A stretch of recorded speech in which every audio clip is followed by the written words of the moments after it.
जैसा कि आप लोगों को पता ही है कि इस जर्नी में पहले फेमिनिन अवेकन होती हैं, फिर मस्कुलिन अवेकन होते हैं, और दोनों की अवेकनिंग बारी बारी से होती है, तब जाकर के ये जर्नी कंप्लीट होती है। तो फेमिनिन को अवेकन होने में ही बहुत लंबा समय लग जाता है, और फेमिनिन जब अवेकन होती है तो उनकी जर्नी यहाँ से स्टार्ट होती है। क्वीन ऑफ पेंटिकल की एनर्जी से उनकी शुरुआत होती है। जब फेमिनिन इस एनर्जी में अच्छे से वर्क कर लेती है, उसके बाद यहाँ उनको क्वीन ऑफ कप्स की एनर्जी में भेज दिया जाता है, और जैसे ही क्वीन ऑफ कप्स की एनर्जी में फेमिनिन आती है, उनकी स्पिरिचुअल अवेकनिंग करा दी जाती है। उनको बहुत सारे स्पिरिचुअल ट्रुथ का पता चलता है, वो डिवाइन के साथ ईजिली कनेक्ट हो जाती हैं। उसके बाद वो अपने लिए स्टैंड लेना शुरू कर देती है। जो भी चीज़ें हैं 3D लेवल पर जो उनको तकलीफ़ देती है, या जिन चीज़ों के प्रति उनको लगता है कि ये चीज़ें मेरे लिए सही नहीं है, जो भी नेगेटिव एनर्जी है उनको परेशान करती है, वो उनको डिटैच कर देती है, खुद से अलग कर देती है। ठीक है, उसके बाद वो अपने सेल्फ रिस्पेक्ट पे काम करती है, और अपने सेल्फ रिस्पेक्ट को बचाने के लिए बहुत सारे सही डिसीजन को लेती है अपनी लाइफ में, और बहुत सारे एक्शन लेती हैं। बहुत सारी चीज़ों पर वो एक साथ वर्क करती हैं, तब जा कर के कहीं वो एम्प्रेस की एनर्जी में पहुंच जाती है। और यहाँ पर एम्प्रेस की एनर्जी में पहुँचने के बाद किसी भी एनर्जी में वो कभी भी शिफ्ट कर सकती है। ये इनकी क्वालिटी है। एम्प्रेस की एनर्जी में आने के बाद कभी भी वो क्वीन ऑफ पेंटिकल्स की एनर्जी में जा सकती है, कभी भी वो क्वीन ऑफ कप्स की एनर्जी में जा सकती है, कभी भी वो क्वीन ऑफ सोर्ड्स की एनर्जी में जा सकती है, कभी भी वो क्वीन ऑफ वॉन्ड्स की एनर्जी में जा सकती है। ये सारे उनके पावर्स हैं, और वो अपने पावर्स का इस्तेमाल बहुत ही समझदारी के साथ, बहुत ही सूझबूझ के साथ करती है। ठीक है, तो फेमिनिन एम्प्रेस की एनर्जी में पहुंचने के बाद अपनी थर्ड आई के द्वारा उन चीज़ों को समझने की कोशिश करती है कि चीज़ें कैसे ठीक हो गई, या चीज़ों को कैसे ठीक किया जा सकता है, या चीज़ों के प्रति क्या रवैया अपनाने की ज़रूरत है।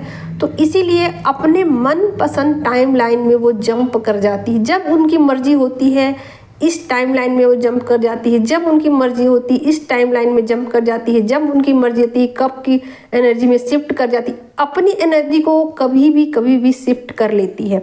और जब फेमिनिन फुल्ली अवेकन हो जाती है, तब उनके पार्टनर की जो एनर्जी है उनमें चेंजेस आने शुरू हो जाते हैं। और हालांकि चेंजेस तो यहीं से आने शुरू हो जाते हैं, लेकिन वो चेंजेस आपको दिखाई नहीं पड़ते हैं।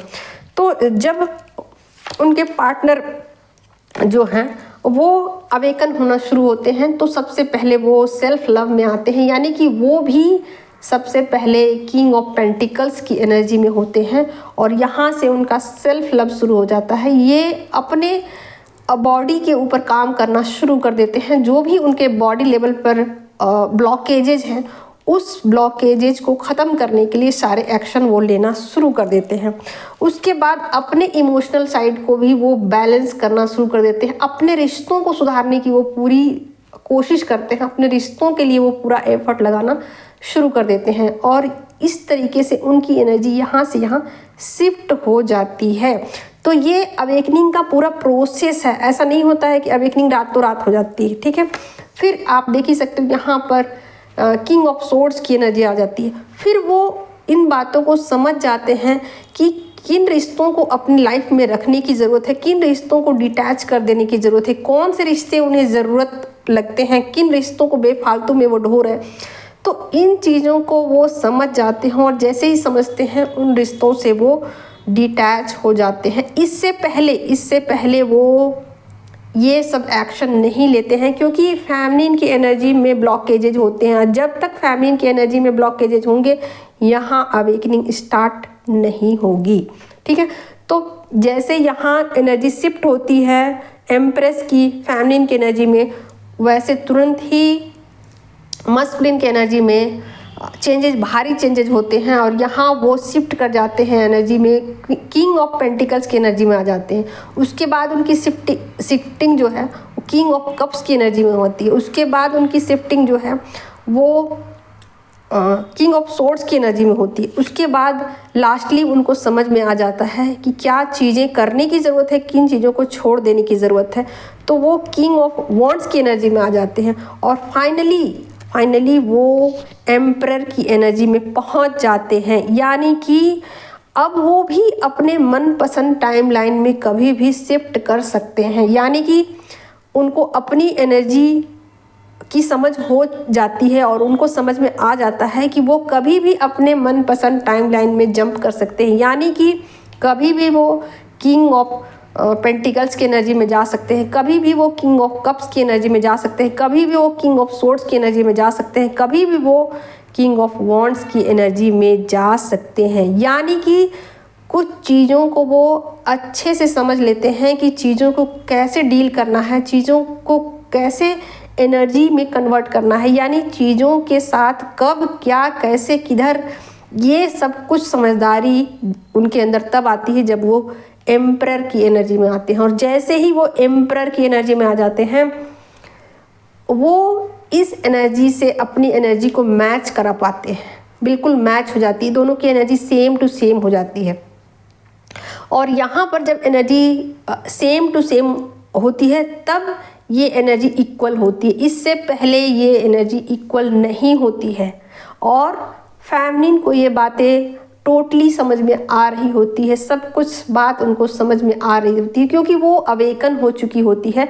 उनको सब कुछ जो मस्कुलाइन है उनकी एनर्जी की खबर उनको पता चल जाती है। और जैसे ही यहाँ फेमिनिन अनअवेकन होती है, यहाँ मस्कुलिन एनर्जी को भी खबर लग जाती है कि ये एनर्जी अनअवेकन है और ये ट्रिगर के द्वारा इसको अवेकन करती है। और फिर ये सेम टू सेम प्रोसेस यहाँ दोहराया जाता है, यहाँ भी ट्रिगर के द्वारा अवेकन किया जाता है। यानी कि दोनों पार्टनर एक दूसरे को अवेकन करते हैं ट्रिगर के द्वारा, ठीक है। तो ये ट्रिगर के द्वारा जर्नी कंप्लीट होती है। उसके बाद इक्वल गिव एंड टेक की एनर्जी में दोनों पहुंच जाते हैं, सेम टाइम लाइन में दोनों पहुंच जाते हैं और सेम एनर्जी में दोनों पहुंच जाते हैं।